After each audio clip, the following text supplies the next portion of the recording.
14 જાન્યુઆરીએ સવારથી શહેરના 12 ફૂટ રોડ પર ફરતી મુખ્યમંત્રી શહેરી પરિવહન બસ સેવામાં લોકો માટે મફત મુસાફરી કરવાની જાહેરાત પાલિકા દ્વારા કરવામાં આવી છે।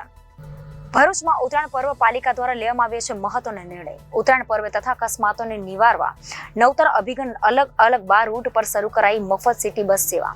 હવે કાતિલ દોરાથી તથા અકસ્માતો ઘટશે। પાલિકા પ્રમુખ લોકોને મફત મુસાફરીનો લાભ લેવા પાલિકા પ્રમુખની અપીલ। ઉત્તરાયણના તહેવારમાં કાતિલ દોરીથી અને અકસ્માતો સર્જાતા હોય છે અને કેટલાક લોકો પોતાનો જીવ ખોઈ બેસે છે। તેવામાં ઉત્તરાયણના તહેવારમાં કોઈ અનિચ્છનીય ઘટના ન બને તે માટે ભરૂચ નગરપાલિકા દ્વારા મહત્વનો નિર્ણય લેવામાં આવ્યો છે। શહેરીજનોમાં સસ્તી અને સુવિધાજનક સિટી બસ તરફ ઝોક વધી રહ્યો છે। આ દરમિયાન રક્ષાબંધન પર્વે બહેનોને ભરૂચ સિટી બસ સેવાની મફત મુસાફરીની ભેટ આપવામાં આવી હતી, જેના કારણે મહિલાઓને બસમાં મુસાફરી માટે તડાકો પડી ગયો હતો, જેનો હજારોની સંખ્યામાં બહેનોએ લાભ લીધો હતો। ત્યારે હવે ઉત્તરાયણના પર્વે તારીખ 14 જાન્યુઆરીએ સવારથી શહેરના 12 રૂટ પર ફરતી મુખ્યમંત્રી શહેરી પરિવહન બસ સેવા લોકો માટે મફત મુસાફરી કરવાની જાહેરાત પાલિકા દ્વારા કરવામાં આવી છે, જેનો મોટી સંખ્યામાં નગરજનો તેમજ બહાર ગામથી આવતા લોકો લાભ લે તે માટે ભરૂચ નગરપાલિકા પ્રમુખ દ્વારા અપીલ કરવામાં આવી છે। નમસ્કાર।